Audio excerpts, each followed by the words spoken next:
Cari amici della Titanus, abbiamo fatto una gran bella serata qua a San Marino, in quel dell'avamposto dell'amico Claudio Casali. Hanno partecipato diversi amici, tra i quali Marcello, Livio Dorpetti con i suoi animali. Che animale facciamo?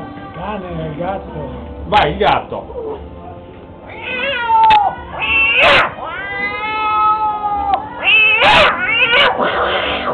Ecco, bravissimo, Livio Dorpetti, Luciano Massimo Luciani con i suoi libri, con il suo nuovo progetto, le sue poesie. Il libro si intitola Il Viaggio, che parla di un vampiro, cose particolari. Roxana con una canzone bellissima che fa: Sé que hay en tus ojos con solo mirar. Ha partecipato anche il nostro Manuel Di Matteo, il grande corridista di sempre Tony Balestra. Vai Tony, tutti frutti a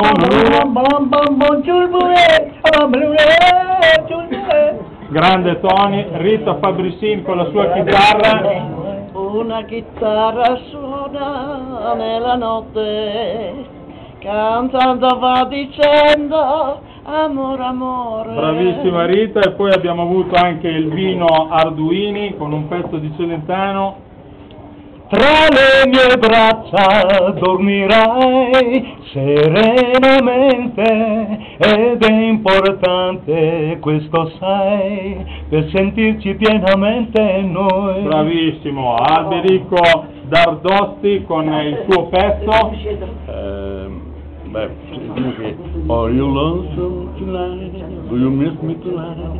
Are you sorry we drifted apart? E poi abbiamo il nostro Pigio con le sue imitazioni da Formula 1.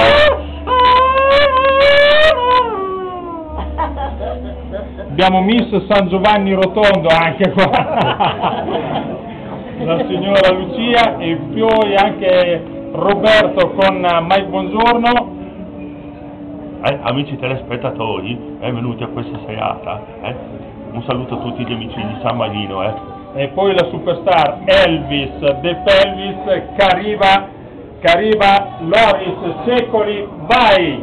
Oh yeah, on the great pretender, oh, pretender not, keep yourself, oh, I need such, but can't do much, oh lonely, you say, can't you see, Vai! oh yeah. Saluto veneziano dall'applauso di tutti gli amici della Titanus. L'appuntamento alle prossime serate qui nostri siti. Ciao a tutti!